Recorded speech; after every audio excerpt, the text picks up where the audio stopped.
us, our Lord and Savior Minarchy. No, seriously, I'm just kidding. Hi, my name's Rick Robinson. I am the general manager of KLRNradio.com. We are probably the largest independent podcast network that you've never heard of. We have a little bit of everything, and by that, what I mean to tell you is we have news, pop culture, special events, conspiratainment, true crime, mental health shows, drama productions, and pretty much everything in between. So if you're looking for a new podcast home to grab a little bit of everything that you love all in one place, come check us out. You can find us on X under @KLRNradio. You can find us on our Rumble and our YouTube channels under the same names. You can also find us at KLRNradio.com and pretty much every podcast catcher known to man. So again, feel free to come check us out anytime you like at KLRNradio. Hi, everyone. This is JJ, the co-founder of Good Pods. If you haven't heard of it yet, Good Pods is like Goodreads or Instagram, but for podcasts. It's new, it's social, it's different, and it's growing really fast. There are more than 2 million podcasts, and we know that it is impossible to figure out what to listen to. On Good Pods, you follow your friends and podcasters to see what they like. That is the #1 way to discover new shows and episodes. You can find Good Pods on the web or download the app. Happy listening. KLRN Radio has advertising rates available. We have rates to fit almost any budget. Contact us at advertising@klrnradio.com.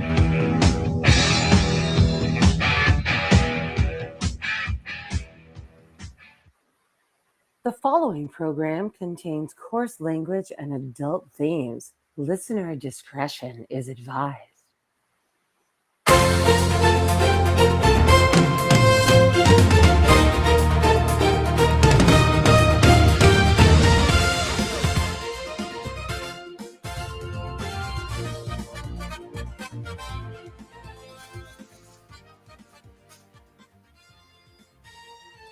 And good Friday afternoon, ladies and gentlemen. Just a couple minutes past 3 Eastern time, right here live on KLRN Radio and the Digital Beacon U.S. News Network. My name is Rick Robinson, and you're here for the Weekend News Roundup.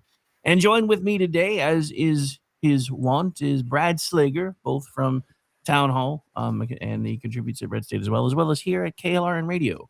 We may or may not be joined by Amy Curtis. It just occurred to me that she's likely writing up the breaking news story about Trump's presser that just ended. So that's probably why she's not here yet, because that's her whole thing at Town Hall. She does the breaking news coverage. So I think she may join us later. She may not.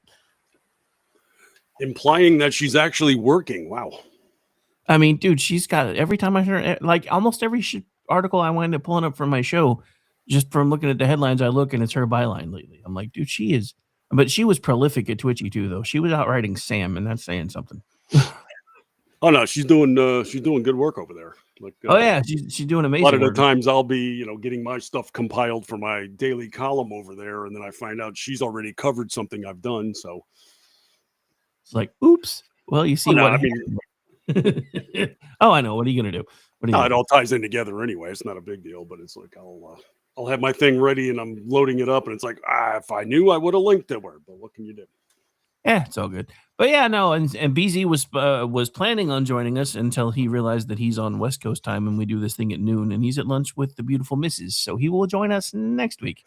Can't befoul the man for having dinner with his wife instead of hanging out with her, lunch with his wife. Well, yeah, this time of year especially, you don't especially, don't appease the spouse. Don't want the poor man sleeping on the couch. Anyway, so yeah, I've been so busy scrambling to get things done today because there's tons of things that I need to do house-wise before the play tonight, and there's a couple errands that I have to run, that I almost completely forgot that Trump was even doing an address today, and I caught the last 2 minutes of it while we were sitting here, and now I'm even more confused than I would have been if I had not paid attention to it at all. Because of course, it was some sort of an announcement about companies of some kind, and I heard some reference to insurance companies, and then by that he was like, yeah, and I think we're just going to leave it now because I don't even want to take questions because, yeah. And I'm like, okay, so now I'm really confused. And unfortunately, nobody's come out with any, tidbits on it yet. But then again, it's only been over for like a minute, so I guess I'm probably being unrealistic. Well, was this, what was it, like a Oval Office presser? Or No, it looked like he was just I don't exactly even know where he was standing, but it was not in the Oval Office. He Oh, was behind the podium somewhere. I do know that much. got it. Yeah, I missed all of it because I was working. I was cutting my second podcast of the week, so I was out of the loop. I have to plead ignorance. Huh. Yeah, well, I don't have to plead ignorance. It's just assumed. Anyway. Listen to you. Oh, so yeah. So I guess the first thing that I want to talk about. Yeah. Where is he talking at? Why am I hearing him again? Oh wait, never mind. That's my fault. Sorry. Everybody's like, we don't even know what you're talking about. And I'm like, dude, I had him talking in my ear again. So according to the chat, I guess his big announcement was over drug prices, which I guess he has been working a lot to try to fix that. I'll be honest, I don't really know how I feel about all of this because I kind of feel like the right is starting to embrace a lot of the things that the left used to say, hey, this would be a really good idea, like price controls. Anyway. Well, yeah, I didn't probably jumping the gun as far as that goes. I'm going to wait and see not only what they call for, but what develops. Because, I mean, drug prices is something that pops up on the political sphere on a pretty much like a 5-year cycle. This is true. They're always going to knock them down. They're always going to make it more affordable, and then never happens. Yeah, so I guess we shall see. But so I guess the biggest story that I want to talk about today is, the admission 5 years too late that the most secure election in world history wasn't very secure Well, after all. Yeah, we kind of knew that, right? I mean, it's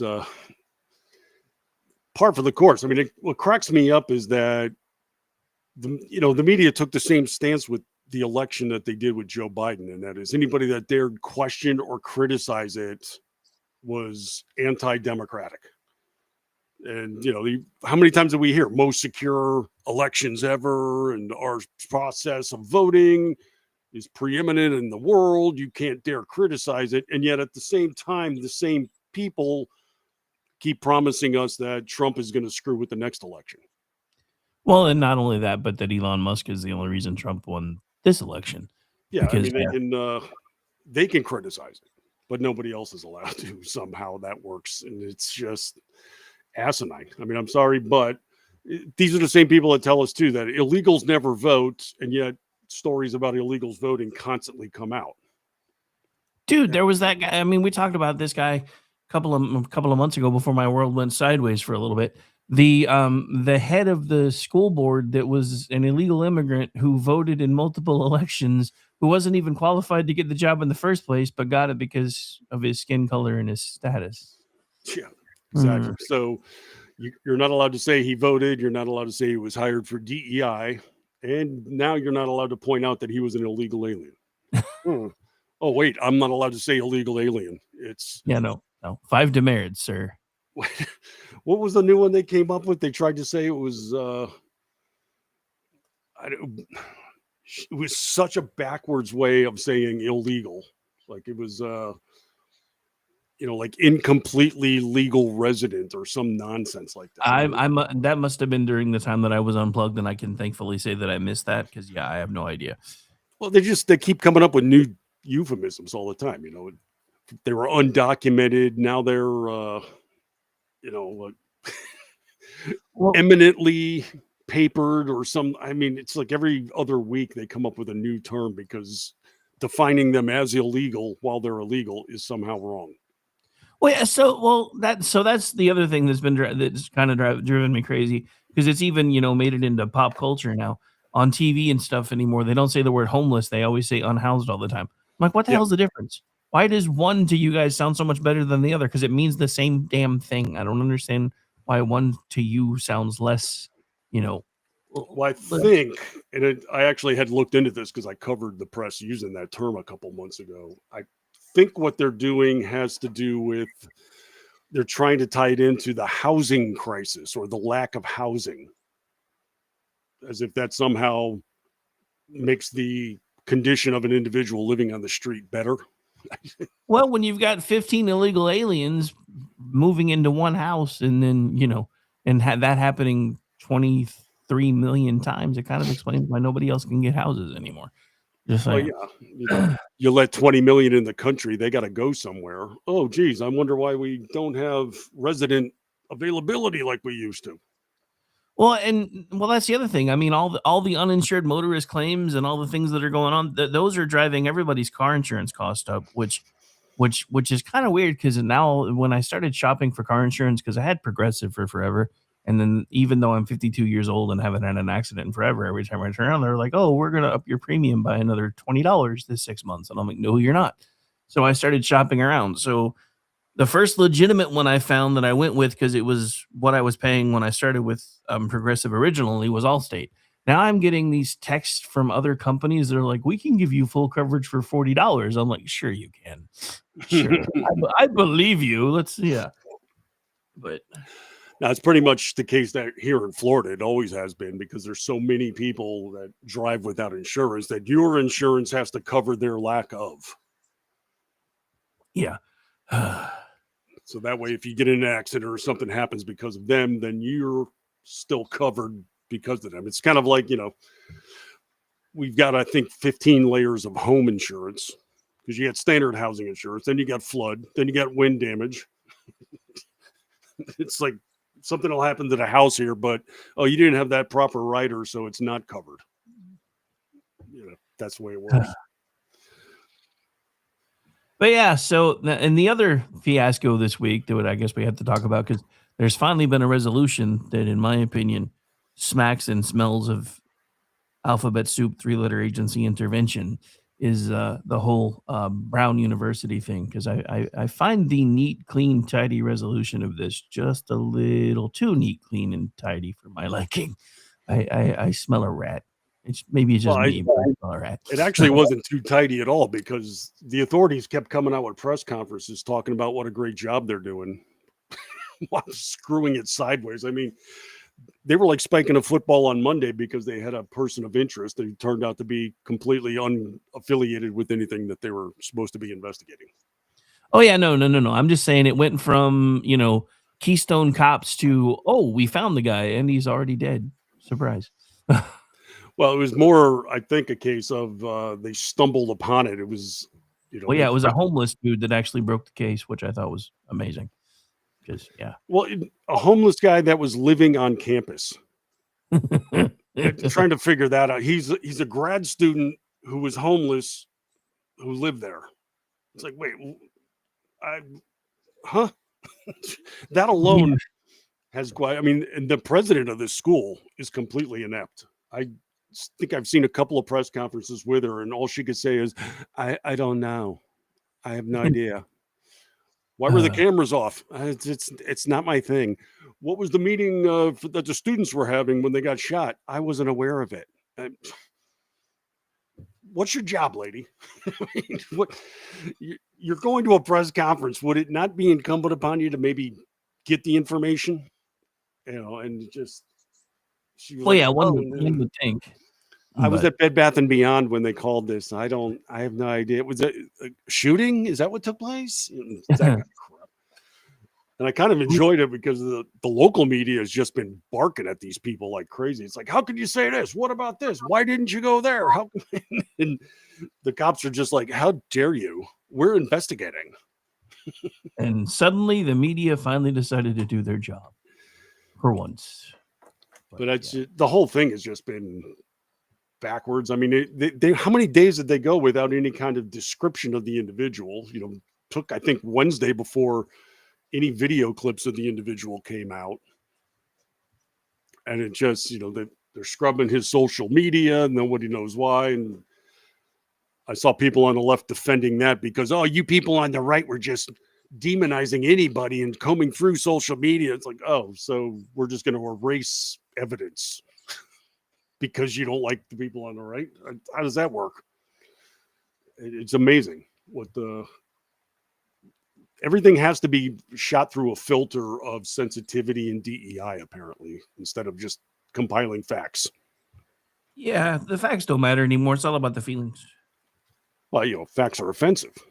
How dare you? I mean, look at what's going on with Australia. I've seen more outrage over perceived blowback on the Muslim community than anybody is outraged that Jewish people were murdered. Where does this come about? It's like, are we going to talk about the fact they were targeted and more than a dozen eliminated? Don't you dare bring up Muslims, though. Yeah, don't do that. It's not the Muslims' fault, man. You're just so that's that's the other thing, and this isn't really story related, but I do want to talk about this meme that's going around because there's this whole meme of a nun standing next to a woman in a hijab, and they're like, if this doesn't offend you, but this does, it means that you are, Islamophobic or something. And I'm like, no, one's a choice. The other's basically doing it so you don't chop their head off. Yes, well, and that's the thing too, is, the assumption of offensiveness. It's like, I thought you guys were in favor of women's rights and all that. And I also thought you were protesting against red robes and bonnets, but hijabs are acceptable. True. I mean, if you really want to talk about, where the Handmaid's Tale, that should have been said in an Islamic country. Yeah, I mean, how about we do that side by side? The red robe and bonnet and a hijab. If this offends you, then how come this does? That's not a bad idea. I may actually work on that at some point this week. Might have heads explode with that little juxtaposition. Hey, that's tomorrow, sir. Just kidding. So I was about to ask you if you'd seen MS Now's newest ratings, but apparently you wrote about it, so I'm assuming you already know me. Yeah, I did earlier today. Yeah, it came that cracked me up. Holy crap. They're bragging about the fact that supposedly they have double the ratings that they had a decade ago. And I'm looking first at the type that they put out. It was just like, I need more information. Well, thankfully they provided more information, which was a complete mistake. Because Nice. They gave an animated graph, and you see the numbers going up, and they want you to pay attention to the through line. Well, see how it's on a constant rise here. It's like, okay, but I can see the other line that shows for the past 8 years you had better ratings. And I see that since 2020, you're basically on a roller coaster slope downward. And that looks alarming to me. Not the kind of thing you'd brag about, really. And yet they are. Well, it's also, you have to understand there's been a rebranding and a lot of people saw the writing on the wall. So everybody's been tuning in because you can't look away from a train wreck. Yeah, I mean, their ratings have ticked up slightly in the last few weeks, but the comical aspect of it, I told this to Joe Concha earlier today. It's like they're saying we've got record ratings at MS Now, and it's like, great. You've been MS Now for 4 weeks. Right? Wow, you've hit a peak over a month. Well done, I guess. But they're such a mess over there. That they try to call themselves journalists amuses me no end. They just constantly step on their own crank with their partisanship. It's hilarious. Oh, and then I see the left is having an absolute meltdown over Trump's announcement about the Patriot games. That's been interesting. Oh, I haven't even delved into that one yet. I've been so busy. I saw the headline and I was like, oh, geez, there'll be mushroom clouds over the weekend with this one. So, yeah, apparently podcaster and journalist Brad Palumbo posted a video montage of young lefties freaking out because they think President Trump is signaling that we will someday live under the type of regime the book portrays. And I believe the book that he's referencing is either Hunger Games. Yeah, it looks like Hunger Games. It's got the chick with the bow, so I'm guessing it's Hunger Games. I mean, we're pretty much already there, gang. Whether anybody wants to admit it or not. It ties in with what we were just talking about with the red robes and bonnets. It's okay for them to reference dystopian movies and TV. Handmaid's Tale is acceptable. How dare you say Patriot games, though? I mean, I'm surprised Harrison Ford hasn't tried to sue him for some sort of copyright or something. Hey, I did a movie by that name. You can't say that. Yeah, it's coming. That's going to be. I mean, they do it with the music that he plays at his rallies. So for him to use that, Either that or Tom Clancy's going to come out and say, "You can't use that name. That's mine." Yeah, but I think Tom Clancy was a bit more on the right than Harrison Ford. So, Well, yeah, probably. But anyway, Tom Clancy. I don't even know if Tom Clancy's still alive. But dude, I used to love to read his books. Those were some. So Dale Brown and his books were some of the best military genre books that I ever got into because they were really well researched. So, but anyway, and then they did a Hunt for Red October video game that I played on my Commodore 64 when I was a kid. Dude, I used to love that game too. I bet that had to have worked. But of course, we got JB Pritzker out there. Ignorantly, he posted a meme from the Hunger Games, not the Patriot Games. It's like, go back a little further. There's a little bit more of a reference point in the culture that ties into what he talked about. I mean, man, the reactionaries on the left are just predictable as can be. Well, I mean, it's all they have. I mean, that's the whole thing. And this has been difficult for me after being unplugged for so long, trying to plug back into all this stuff, and all I keep seeing is the same old stuff over and over and over again. Like I mean, it's just the same old just trope, and that's all they do. They basically they tweak it a little bit, and then they ship it back out again, and somebody sends it out as a memo, and the next thing you know, the talking points come out, and everybody just starts parroting it. And it's just I don't know if I can. I don't know how. Well, they can't take 30 seconds to verify anything. And this isn't just social media. This is actually the press. They do this all the time as well. They'll rush into something and then later find out, I was inaccurate. Like, well, the question's why? You're a journalist. Like with Trump's speech night when he was talking about gas prices. There was this mad rush of fact checking, something they never really managed to do during Biden's terms. But when he said that, they had to rush out with some Matt Visor from Washington Post, for instance, comes out. He's like, well, he said this, but if I look at Gas Buddy, the price is actually $2.60, not $1.99. And then people just jumped all over him and said, okay, one, he didn't say everywhere. He said in select states, and then they started sending him pictures of gas stations where it's $1.69. This is Texas. This is Montana. And then he's like, okay, I had to delete the tweet and make a correction. But it's like, yeah, because you rushed your ass out there. Right. Take a little time and actually research. But then Jen Psaki comes out and says the national average is actually, he lied. And it's like, well, no, you're lying. He never said national average. So a couple of interesting stories that have just come out. One of them actually came out pretty late last night. I was kind of surprised, but I guess the jury was deliberating till pretty late. So Judge Hannah Dugan has been found guilty. Oh, yeah. I was rather surprised by that, actually. You're not the only one. I was like, I figured she'd escape. They let her off with a misdemeanor, but then if nothing else, I figured they'd be like, well, we're not going to give her the felony, but because we want to at least say we did something, we'll give her the misdemeanor. They hit her with the felony. So yeah, her career's done. Yeah, that's pretty significant right there. And good. I mean, this is the kind of crap we need adjusting on, because too many times we'll see, blatant breaking of the law, but if they're in a privileged sector of society, then they don't get charged at all, or they get off. So yeah, to see a judge after that fiasco get punished, surprised. Had to be done. Had to make sure I had the right one because it's been so long since I've hit that button. I was like, I think that's the right one. It's the one thing I don't like about the touchpads. They're not labeled. So sometimes it's hard. Well, they are, but the screen's nowhere near me. It's kind of hard to make sure I'm hitting the right one. But yeah, I was right. But yeah, it had to be done. But yeah, so that happened. And then so that was kind of big in the news just that broke last night. And I still keep coming back to the whole Georgia thing, because if they hadn't certified 315,000 illegal votes, Warnock probably wouldn't have even won.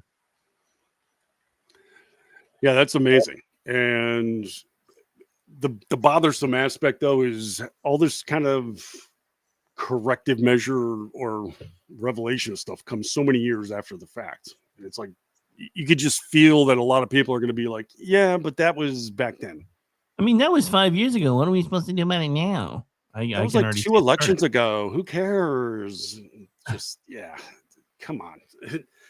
It took this long is the thing. And But I mean, it's like everybody forgot what was going on there because, that was he was the 51. So he was the one that gave Democrats the majority in that time frame. And there was also a runoff that had to be done to even get him into that spot. So the question is, if he legitimately lost the first time, how the hell did he win the second time without legitimately losing again, most likely? Well, we, at Red State and elsewhere, we're, covering a lot of the anomalies that went on. And if you dared even point stuff out, you just got jumped on. You're an election denier, and how dare you? I mean, like Scott Hounsel over at Red State, he was looking into the actual numbers, like in Wisconsin. And he said that, there'd be one precinct where Biden got like an ungodly percentage, like 70 or so. But then the surrounding precincts of that one, he was right in the national average. He said that does not happen. You see it kind of bleed off or fade, and be 70%, and this would mean 50% in the one next to it. That kind of, graduation. Yeah. He said, no, it was like, 70% in the precinct, and the one next to it, Biden was running at 42. And all of them were in the 40s. He's like, that's no. Well, I mean, it's, I hate to keep coming back to this, but we were on the air during the election, and we called it because I remember we called it because Stacey and I had to get up early in the morning and start doing the morning show prep at the time. And then everybody was like, oh, most of these people are just going to stop counting, and we're going to have results again by like 9 or 10 in the morning. So we're like, okay, cool. We might as well just call it. And even at that point, I mean, Trump was miles ahead. And so then I remember getting up because at that point we were doing a morning show from 6 to 8 my time, because that was during the whole, we're going to let you work from home that was only supposed to be 2 weeks. And then it turned into pretty much forever before I retired. And then, so we started that because I didn't want to be getting used to rolling out of bed at 8 and being able to log in at 8:30 when I had to drive an hour and 15 minutes if they ever recall us. So that was the whole reason we started doing that. And it started as a joke during COVID, and then it got serious the longer it went on. So we called it. And then I remember getting up at like 4:30 that morning to start doing show prep. And I started seeing all these things about counting that resumed again at like 3 and 4 in the morning, my time. Yeah. And suddenly Joe Biden was ahead everywhere. And there were pictures of all these trucks bringing in truckloads of ballots that everybody's like, oh, we found these. And I'm like, oh yeah, that's the worst part of it. They didn't even try to make it look legit. They really didn't. They were doing some precincts where it was close. So they were doing recounts, and then they papered up the windows so nobody could watch, crap like that taking place. And if you point any of this out, you're a conspiracy nut. Yeah. You're a freaking Trump tard. Dude, I don't know how many times I got called that when I was like, okay, so how in the hell did all of a sudden 150,000 president-only ballots show up in just the right place at just the right time, and they didn't manage to vote for anything else? Seriously? And I mean, and then you get into this stuff with Georgia, and again, it's 315,000 votes. Now, I'm not saying every single one of those was cast for Warnock, but there were definitely enough that it would have tipped him over, because again, he only won by less than 12,000 votes, if memory serves. It wasn't very much. And I'm just that whole state was pretty tight. I mean, they're pretty much the definition of purple in that election. But so it's just like looking at these numbers going, this would have changed the entire dynamic, even if we hadn't been able to prove what we've proven about the presidential election. This would have at least made, if nothing else, the Senate a dead heat tie, which would have made things a lot harder, especially with Kamala Harris, because she probably wouldn't have been sober enough to come down and break ties very often. Yeah. But I mean, the part that cracked me up when they came up with that, oh, you're conspiracy nuts. It's like, I'm pointing out what actually happened. Here's the vans pulling up. Here's them putting up blockage on the windows so you couldn't watch what they're doing. That's not a conspiracy. That's called evidence. That's also not transparency. when truckloads of ballots show up in the middle of the night and you're papering over windows because so nobody can see what you're doing, that's not election integrity. That's not transparency. That's just bullshit. But it's also in violation of election law when ballots are supposed to be turned in at midnight, and 3 hours later you're discovering pallets of ballots. It's like, I'm sorry, by law they shouldn't be valid. Oh no, but we're doing a recount and every vote counts and blah, blah, blah. Yeah. And as Raptor just pointed out, 315,000 votes, that's half the city of Columbus. That's a lot of votes when you stop and think about it.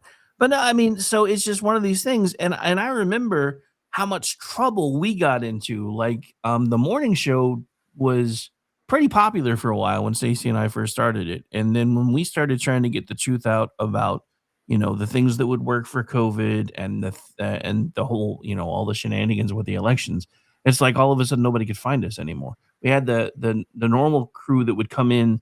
They would always find us because they knew where to look. But we went from having like 100, 150 people listening to us every day, usually, to maybe 10, 15. And the weird thing is, some of that stuff has never returned. Like since we've gone to the streaming side of things over here on video, we get a lot more traction and a lot better numbers.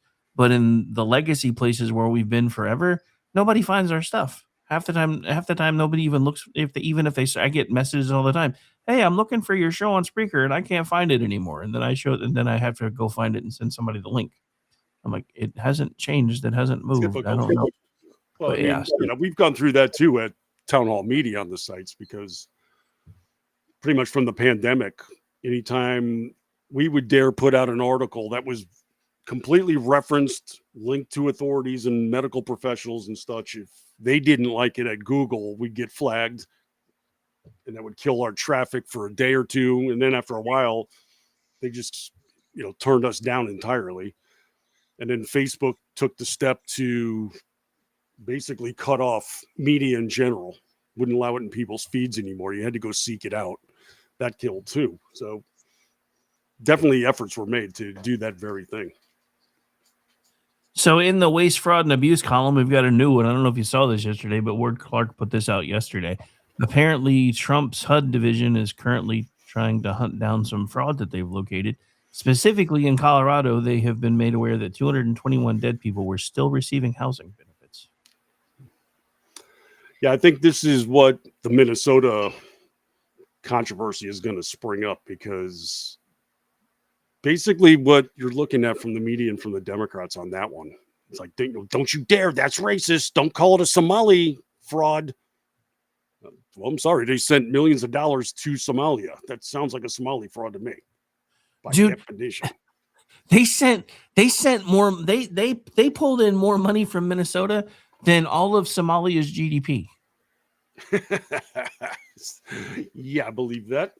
But that was the part that floored me, because I was reading an article and they're like, yeah, and Somalia's GDP is this much and the fraud was worth this much, and I'm like, that's more than their GDP. Mm-hmm. But I mean, look where the outrage is at. How don't you dare implicate the Somalis? It's like, I'm sorry, what about the hungry children and the ones with disabilities and the ones that are not getting that money now? Shouldn't we maybe throw sympathy their way? Seems like that's where the victimhood would be found. Well, so and this gets me even more interesting, because the dead people is what caused them to kick over the rocks when they realized that there was, vouchers and stuff being dispersed to dead people. Now they're finding upwards of 3,000 people that weren't even eligible to be on the housing benefits that were receiving them. So just going to read a bit of a quote here. From deceased tenants, individuals receiving HUD housing benefits who were never supposed to. The department has questions for HUD-supported housing providers in Colorado, and we expect prompt answers and enforcement action, according to a HUD spokesperson who spoke to the Post. The apparent fraud took place in most of the Rocky Mountain states, 59 public housing agencies, and was particularly pronounced in Denver Housing Authority, according to a source. HUD officials are set to demand PHAs perform additional verification of beneficiaries and remove both deceased tenants and ineligible beneficiaries from their rolls. So, I know I'm asking a rhetorical here, but because we're dealing with government. But why are we going through the vetting process years later and not upfront? Well, you would think. But I I mean, mean, you would well, think if somebody is petitioning for these benefits, there should be an office and people in place to verify that they qualify for these benefits, right? yeah, but those people don't want to work. Am I I making used too much sense? I You mean, forget, I used to be I used to be on contract for Oklahoma Department of Human Services through University of Oklahoma. Those people don't want to work. That's why they farm out the work to everybody else. I mean, but that's not even the half of it. Because what we're finding with all of these things that we're kicking over all these rocks and we're finding all this waste, fraud, and abuse that they kept saying wasn't here, what you're finding is Cloward Piven in full blown use. Because they are intentionally trying to collapse our system on Mhm. purpose. Because if they can collapse it, then somebody has to swoop in and pick up the pieces. And they're hoping it's going to be the government that is allowed to come in and do it. And that's been a leftist goal for a long time. And it has been a leftist goal for over 100 years, because that's one of the reasons why they were yapping all the way back in like 1913 about the federal income tax, that they wanted it back. Because we used to, I mean, nobody because nobody was alive, but nobody knows how hard it used to be for the government to get a hold of money when it needed it if they fell short, because their primary revenue source was tariffs. There wasn't enough money for Congress to do what Congress wanted to do through tariffs. They then had to come to the American people hat in hand and say, hey, we're going to try. We've passed a law to do this. We need funding to do it. We would love for you to buy these treasury bills so that we can do it. And if we liked the idea, we would buy the bills, if we had the bonds. If we did not, we wouldn't. So it was every time they had a new project when their funding fell short, they actually had to come to us hat in hand. Please, sir, may we have some more? And we could either say yes or no. So while Congress has always had control of the purse strings, we ultimately had wallet veto power until we were stupid enough, and I say we in the collective sense because I wasn't alive, to allow the federal government to start turning us over and shaking our pockets every year. No, that's definitely been probably the most nefarious thing they've done in the last century or so as far as the citizenry goes. We have no say. We have to surrender the money, and yet when they disperse the money, there's no accountability. And it's just batshit crazy because we have to be on point or we're in trouble. But the people that they're giving the money to, not so much. But it should be the other way around. You would think, but what do I know? But that's my pragmatism coming out. Sorry. So I guess some of the bigger named folks in right-leaning media are finally starting to say some of the things we've been saying for a while now about folks like Candace Owen and others. Yeah, this is I don't know. I'm trying to make sense of the push. I'm not saying that they're being successful, but I mean, with Nick Fuentes and others not getting platform, but just at least getting publicity. I've read something a week or so ago about how he's completely gamed the social media system so that he's got more exposure and looks more valid, but is not really. I mean, like, people aren't stampeding to go see Nick Fuentes content. It's just that he's getting it belched out there and then people notice it, which is the opposite flow of information. So there's this insistence that he's valid, but when, I can't make sense. Candace Owens has just lost her mind. I don't even pay attention to her. I just see reactions. Tucker Carlson's the one that I can't really wrap my head around. I mean, I've always had a love-hate relationship with Tucker Carlson because everybody seems to forget that he got his start on what is now known as PMS Now in my book. And he's also a Silver Spoon Trust Fund baby. So while there were times even in my earlier years that I was constantly disagreeing with him, because there was a time when I was a conservative who was staunchly for criminal justice reform until it was hijacked by the left. But even before it was completely hijacked from the left, he was always coming out and talking about it. And I mean, he wound up being right because he kept saying, hey, the left's going to take this from us and it's going to be even worse. So it's not even something we should be looking into. But what I have come to understand is the only thing that made that man look sane is he used to have somebody in his ear that said, no, man, you can't say that. Stop it. Don't do that. Don't do that. Right. Because now that he doesn't have that, I mean, when he first went out on his own, I really did try to support him because I was kind of pissed about what happened with him at Fox. And then he started having blatant Nazis on with him. I'm like, yeah, nope. Well, I mean, I got into it with somebody a few weeks ago where they were, of course, it's all blanket statements. Oh, you people on the right all just love him to death and you support whatever he says. It's like, no, I support when I agree with what he says, but they made it sound like, well, it's Tucker, you automatically support him. It's like, no, I actually listen to what he has to say. And if I disagree with it, then I'm, like now. Which is most, and I was sitting there saying, it's like, it's stupid that he's platforming Fuentes and the stuff he's saying about Israel is ignorant. And then this person comes at me and says, oh, you just support him no matter what. It's like, why don't you go back and look at my comments where I was disagreeing with the man? And that completely diffused all of their venom. They didn't have anything to go on then. Well, here's the other thing about that. You have to realize what they're doing is they're projecting how they normally do things onto you and assuming that you're going to do the same thing. Because remember, it doesn't matter on the left. Yeah. You have to carry the water. No ifs, ands, buts. You don't have a choice. And if you start speaking against them, even in small ways, look what happens to look what happened to RFK Jr. Look at what happened to Elon Musk. I mean, hell, actually, look even what happened to Donald Trump. Because Donald Trump is by no stretch of the imagination a Republican in the truest sense of the word. He's just, politically homeless at this point because the side that he was on doesn't like him anymore. So, yeah, and Fetterman is he's pretty much on thin ice. They're going to be platforming opponents for him. Not surprising. Dude, I never thought I would be defending Uncle Festerman. He's got to be the surprise of the year for me. Because last couple of years actually. I don't know if maybe having the stroke caused his brain to have to rewire itself and it found some logic centers or what happened. Because when he first got elected, he seemed like a drooling idiot. Well, the thing is, he's kind of the flip side of the Tucker coin that I'm talking about, and everybody just talks about now, oh, well, Fetterman's a conservative now, or you all support him. It's like, no, I support what he's saying about Israel, but it doesn't mean his entire platform now is conservative because I think he still votes 90% with Democrats. It's, you're allowed to pick and choose comments. You don't just, support him on one issue and that means he's totally on your side now and you're 100% in agreement with everything he says. I don't understand that mental position that people take. You've got to, take it on a piece by piece basis. If you agree with any politician 100% of the time, that's a problem right there. Oh, so I guess there's been some sort of brouhaha over a Christmas tree ornament in the White House.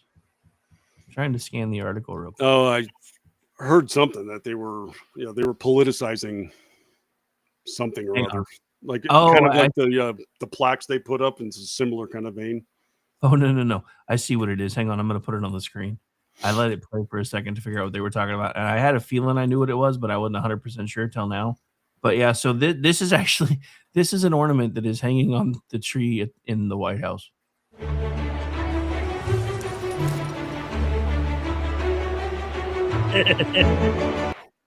They hung a sombrero in the White House. It's on the White House Christmas tree. That's appropriating Navidad, I guess they're going to say. But my culture is not your costume. Will be somebody's going to say that in Spanish somewhere. Your ornament. But wasn't it during the Obama administration where the White House Christmas tree had like Mao Zedong on it, or if I remember right, there was like some sort of Chi-Com on there or something. Yeah, I'd be a little more offended by that, I think, but that's just me. Just a little, but yeah. No, I just thought it was funny. At first, I thought somebody did like a custom ornament, and I was like, dude, if they have like painted Schumer and Jeffries on an ornament with sombreros, I'm gonna die. Well, I still like right now I'm in the middle of compiling my end of the year columns for all the media stuff and the awards I'm giving out. I still love the ABC expose on that when they showed the video and they had to put the chyron at the bottom of the screen. AI generated images. Thank you, ABC. Wasn't aware the cartoon sombrero was fake. Good thing you're on point there. You mean that wasn't? I was assured that was real, man. You're telling me that wasn't real? I don't know how somebody was above him and dropped it right on his head perfectly like that. Nice.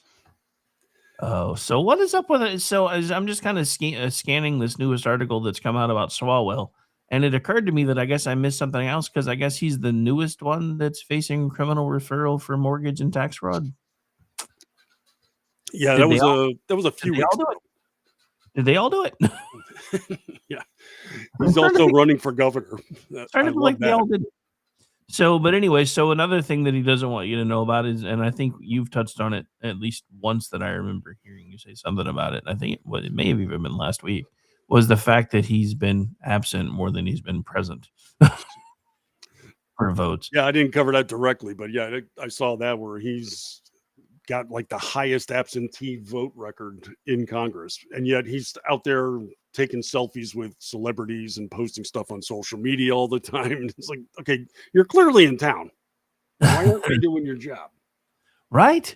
You know that well, and then the funny thing is when you think about it, during the shutdown, they're the ones going around like checking under tables and shit, going, "Where are the Republicans?" And then if they knew what this guy's voting progress, they'd have been like, "Where are you?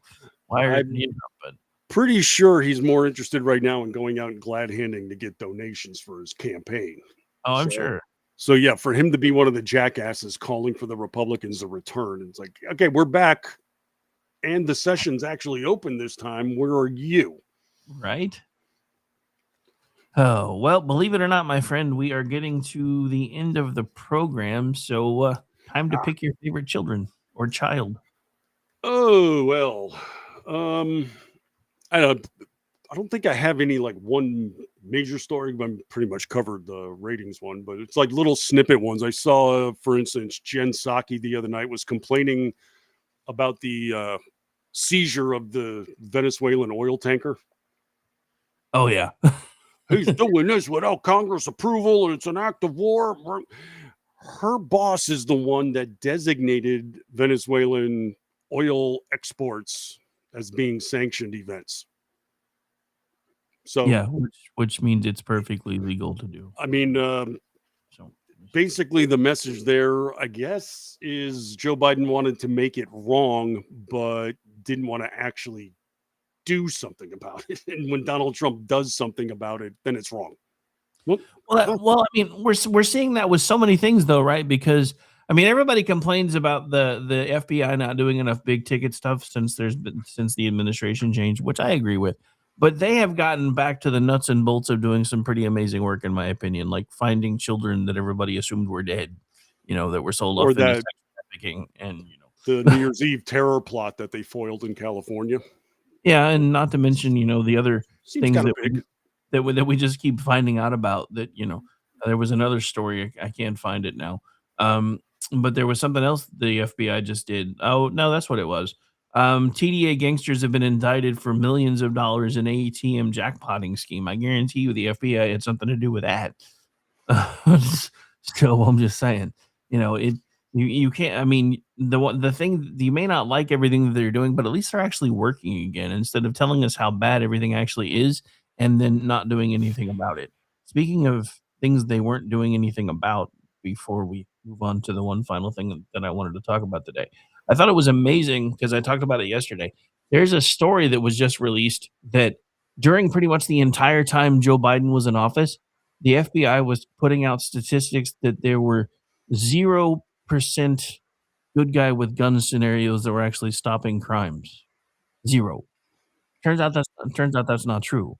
So in 2020, 2022 and 2023, there were like 38% of crimes were stopped by good civilian dudes with guns. In 2024, 48% of crimes that were able to be stopped were stopped by good civilians with guns. And in that 3-year span, according to the FBI, all 3 years were goose eggs. Well, yeah, you're going to come up with 0 if you don't count. Yeah, that's pretty much where we are. That's just pretty much the methodology right there. It's like, yeah, it's came in at 0%. Did you tabulate any of them? Well, No, well, yeah, you we- know. kind of like that round number. It's kind of appeals to us. So we got to talk about this one because, again, this is falling into the category of where I am now, which is I think people should start getting what they vote for because then they'll understand whether they should keep voting for it or not. But Mamdani's globalized intifada got a little less globalized the other day because apparently the person that he brought in to help him start bringing in and vetting people for his mayoral staff, etc., had to quit over some rather vile anti-Jewish postings. Shocker. Mamdani surrounds himself with anti-Semitic individuals. I did not see that coming. He said sarcastically. Catherine Almonte da Costa was Zoran Mamdani's pick for director of appointments in his new administration, and was now granted these things were years ago. So I mean, we're talking about like 2012. So I don't know how I feel about things from that long ago being used against people, but still, she was famous for saying things like the Rockaway train is the Jew train and money hungry Jews. And we got rich Jewish peeps. And Charming. So yeah, the day after he lauded her as being, the perfect fit, etc., she had to resign. Probably going to be a few more of those on the horizon, I'm sure. Day. How did that slip under the radar? It's like we were talking about that during the campaign, but yeah, nice. Glad you caught up to us. Good thing. Did you happen to catch this one though? Kind of a surprise because isn't today supposed to be when the Epstein files were going to get released? Yeah, it was supposed to be. Think I might know why there's a little tepid interest in that today. This was the New York Times, came out last night. The Times interviewed more than 30 former Epstein employees, victims of his abuse, and others who crossed paths with the two men over the years. And the Times also obtained new documents that illuminate the relationship between Donald Trump and Epstein. And scoured court documents and other public records. An examination of their history by the Times has found no evidence implicating Mr. Trump in Epstein's abuse and trafficking of minors. Dun, dun, dun. Yeah, like we didn't already know that. Thud. And, this whole thing is about their friendship and how close they were, back in the 1990s and stuff like that. And I just still crack up at the fact that when they were releasing everything, the people that got implicated were Democrats. Right. Stacey Plaskett, Hakeem Jeffries. And it's like, I'm sorry, wait. They were talking to him years after he was busted for child porn. Yeah. But Donald Trump was a friend beforehand and cut him off because of it. He's guilty. But you people were getting text messages from him in 2018. Right. Yeah. I mean, that's pretty much what we knew was going to happen. And that's the whole reason that, and everybody talks about this. And that's one of the funniest things, after the story broke, or I think it broke actually either yesterday or today, that the Biden White House was heavily influential in the DOJ's decision to raid Mar-a-Lago. And that was around the same time that I believe it was Kamilama Hamasnik was doing the talk show circuit again. And everybody was asking, so why didn't you guys release the Epstein files? Well, it was always very important to us that the DOJ and the administration stay separated from one another. Like she was calling for some sort of a Chinese firewall or something. And I'm like, dude, his fingerprints were all over half the crap the DOJ did. I covered this. I did a lengthy piece of Red State showing how all 4 indictments involved Joe Biden. Oh, yeah. Yeah, I know. The prosecutors from Atlanta were in the White House right before they filed. They met with Kamala directly, and Biden called for Garland to do something, and then the New York Times spiked that story. He was all behind Jack Smith and his 2 indictments. It's just, it's all over the place. It was Biden top to bottom. Do something about this guy. And then the press wants to sit there and deny it all. Okay, sure. Fun times. All right, where can folks find you, sir?